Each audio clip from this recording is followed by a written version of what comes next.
Okay, so we're currently on step 6, almost halfway. So let's start with getting all the parts together. So we'll need the 2 drive block assemblies.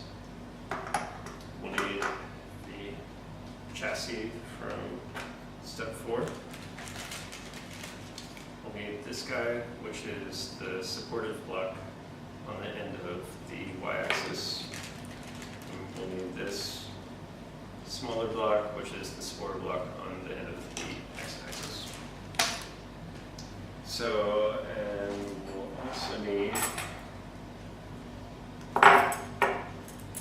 2 long metal rods, and then 2 out of the 4, well, they're not the shortest, but out of the ones that you should have left, 2 of the short metal rods out of the 4. The 4 should be the exact same length. So if the X is the shorter rod, and so the first step in this is to put these right in. If they're a little bit snug, you can use maybe a handle from a tool or something like that to help push. It should be to where you can just push them in by hand, but you never know. There can be some variation. Now, after you do those guys, take the longer assembly,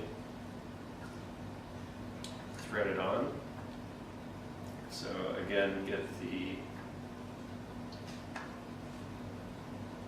guide rod started. And just screw by hand. And then one little trick is pull it against the, so basically, so screw it in until it's about halfway before you start hitting the next set of threads, and then push a little bit to flex the ribs of backlash compensation, and then keep going. That's it. That should set you up for a really nice tension and backlash mechanism, which will help basically keep it from flexing too much. If you just thread it straight through, there may not be enough support, and you might see a little bit of basically loss in distance on short moves. And then carefully, in this orientation, like so, carefully work this block on. Now this may take a little bit of force, it's purposely snug. Just push it in until it lines up with the tabs in the chassis wall. And that should be it.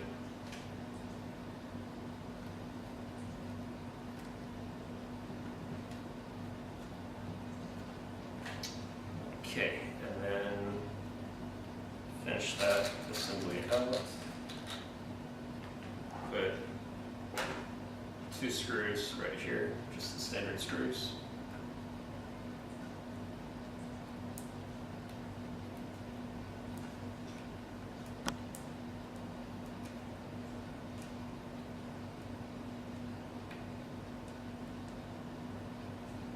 And again, once you feel it's snug, don't over tighten.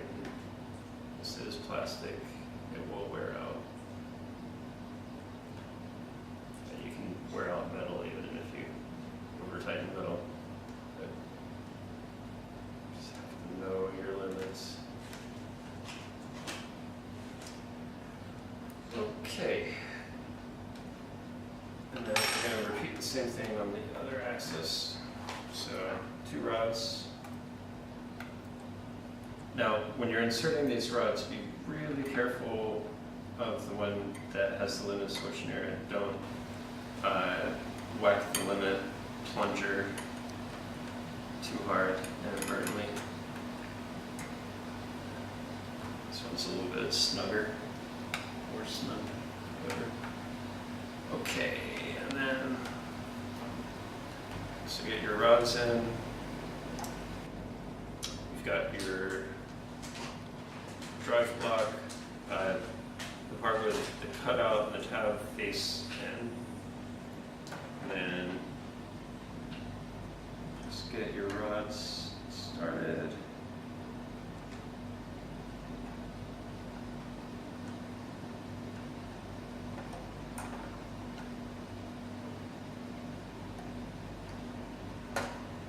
So slide your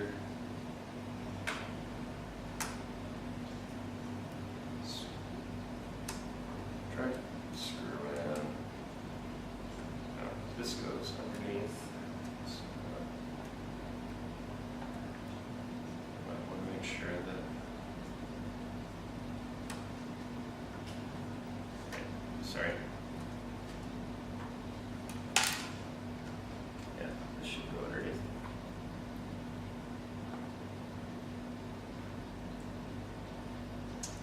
So again, tension up your anti-backlash and then drive it forward.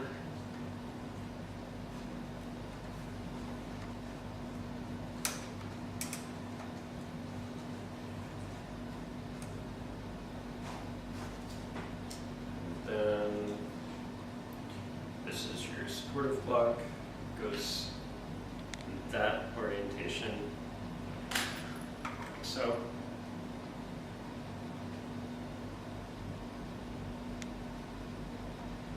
So just start feeding it onto the rods, and then you'll probably need to press. It's easier to kind of press against, if you push against the motor.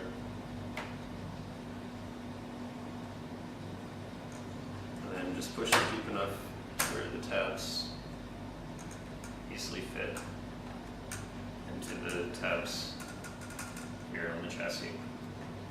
And then put 2 more screws here and here.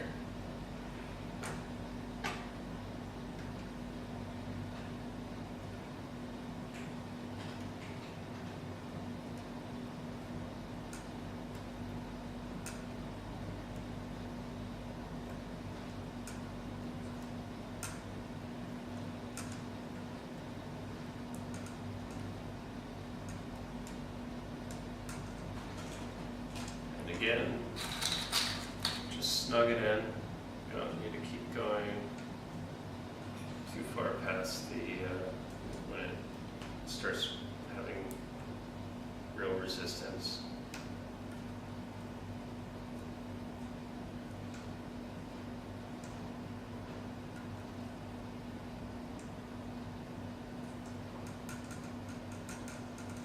So just maybe like a quarter turn past where you feel it heading in. That's it for that one.